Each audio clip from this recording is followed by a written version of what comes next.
There is a specific feeling that Hogwarts Legacy is chasing from its very first minute. That feeling of being 11 years old, reading about a castle full of moving staircases and talking portraits and secret passages, and wishing with everything you had that it was real. Avalanche Software knew exactly what they were selling. They were not selling a video game. They were selling the chance to actually live inside the world that an entire generation grew up wanting to belong to. The question that matters in 2026, 3 years after this game released and sold over 22 million copies in its first year alone, is whether they actually delivered that feeling or whether they just delivered a very convincing imitation of it. And the answer to that question depends almost entirely on which part of the game you are talking about. Hogwarts Castle itself is an architectural achievement that deserves to be talked about separately from everything else in this game because it operates on a completely different level from the rest of the content. The team at Avalanche spent years building that castle, and it shows in every corridor, every classroom, every hidden room behind a painting that swings open when you find the right combination. The scale is correct. The feeling of actually being inside a place that big and that old and that full of secrets is something this game nails in a way that no amount of critical analysis can fully capture. Walking through the astronomy tower at night with snow falling outside the windows and the entire valley lit up below you is one of those gaming moments that does not need commentary. It just lands. The Great Hall looks exactly the way it should. The dungeons feel cold and ancient. The defense against the dark arts classroom has a quality to it that makes you want to actually sit down and listen to a lecture that does not exist.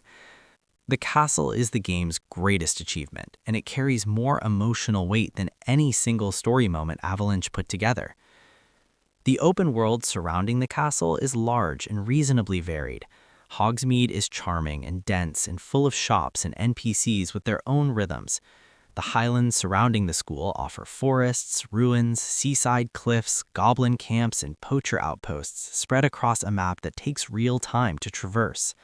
Flying on a broomstick across this landscape, particularly in the early hours before the novelty fades, genuinely feels like something the franchise had always deserved. The game also gives you access to hippogriffs and other magical mounts, which add variety to the traversal and make the world feel more alive than a single broom option would have. The environmental diversity is solid, though not spectacular. Some regions start to blend together once you have cleared enough of them, and the later areas of the map lack the personality that Hogsmeade and the immediate castle surroundings have in abundance. The combat system is where Hogwarts Legacy surprises people who did not expect much from it mechanically. Spellcasting is built around a combination of direct damage spells, control spells that manipulate enemies in the environment, and a dodge and shield system that creates a rhythm once you understand it. The spell variety is genuinely good. Accio pulls enemies toward you, Depulso blasts them away, Wingardium Leviosa lets you suspend them midair, Expelliarmus disarms, Stupefy stuns, Incendio burns. The combat asks you to combine these tools intelligently. Enemies have colored shields that only break when hit with a spell of the matching color, which forces you to maintain a varied loadout rather than spamming your strongest attack. In the early and mid-game, this system feels fresh and fun. In the late game, once you have leveled enough, the difficulty drops to a point where you can win most encounters without engaging the combo system meaningfully, which is a missed opportunity to push the mechanics to their full potential. Avada Kedavra is in this game. The Killing Curse is a learnable spell, and the developers made the deliberate choice to let you use it freely on human enemies. That decision sparked considerable debate at launch, and the debate is interesting regardless of where you land on it. It is the most powerful spell in the game, and the animation is appropriately dramatic. Whether or not it fits the tone of a story centered on a student out of school is a fair question. The game addresses it in the quest line where you learn it, barely, and moves on. It is a fan service decision more than a narrative one, and the game wears that openly. The main story centers on a fifth-year student who arrives at Hogwarts with the unusual ability to perceive and interact with ancient magic, a power that predates the school itself and attracts the attention of a goblin rebellion led by Ranrock and a dark wizard named Victor Rookwood. The mystery of what ancient magic actually is and why the protagonist can use it provides a reasonable through line across the campaign. The story is competent without being exceptional. It hits its beats in the right order, maintains adequate pacing, and builds to a climax that is visually impressive, even if the emotional stakes never quite reach the level the setup implies. The main villain, Ranrock, has motivations that are understandable and outline. Goblin oppression by the wizarding world is a real and genuinely dark piece of established lore, but the execution does not give him enough screen time to become a character you genuinely engage with. He is more of a plot function than a person. The supporting cast is more interesting than the main villain. Natsai Onai has a backstory rooted in real historical weight, and her friendship questline earns its emotional moments when the writing around her is not doing its best work.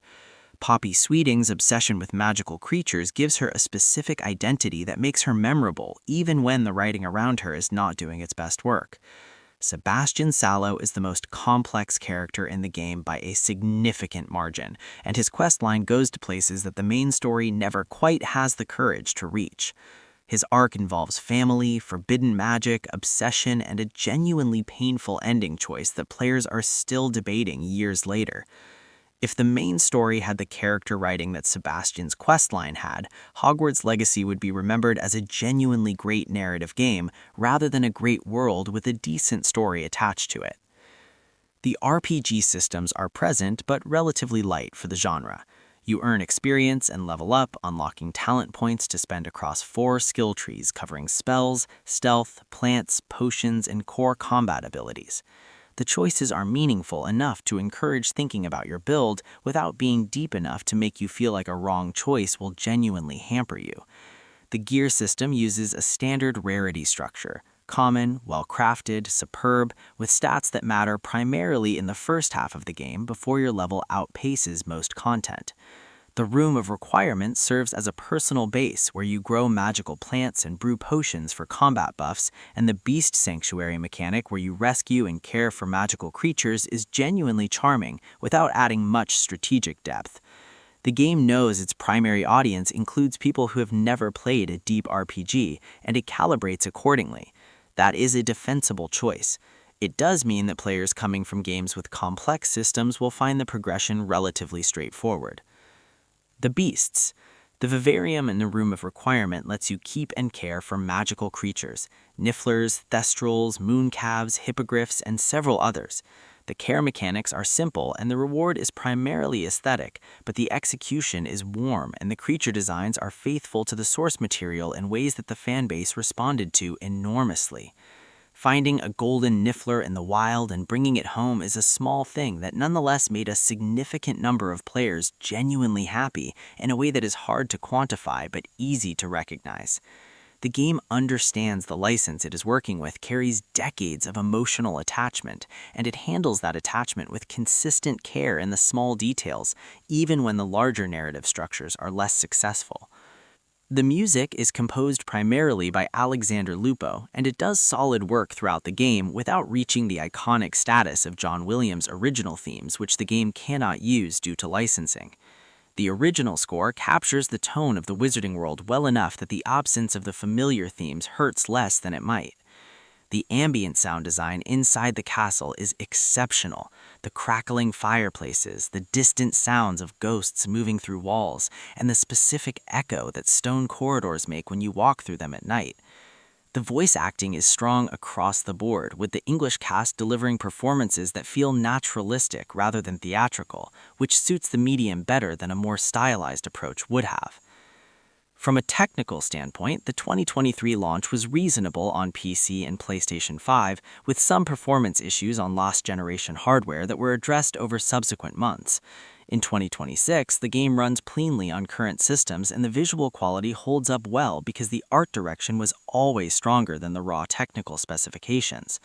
Hogwarts in late autumn light, or during a snowstorm, or at night with the castle windows glowing warm against a dark sky, these are images that were designed with genuine artistic intentionality, and they retain their impact years after the initial release. The game does not look cutting edge in 2026, but it never looks poor because the underlying art direction was built on a strong foundation. The replay value is limited by the story's consistency across playthroughs. The house you choose, Gryffindor, Hufflepuff, Ravenclaw, Slytherin, changes your common room, your head of house, and one or two unique interactions, but does not meaningfully alter the main story. The gender and appearance customization is robust, and the character creator received genuine praise for its inclusion options. But the second playthrough offers diminishing returns because the world, while large, reveals most of its secrets during a thorough first run. The collectible content, field guide pages, Merlin trials, astronomy tables, collection chests, provides completionist structure without offering narrative reward for completion. This is a game most people play once, deeply and thoroughly, rather than a game that pulls you back for multiple runs. The controversy surrounding this game at launch centered on the public statements of the Harry Potter franchise creator, and a significant boycott campaign was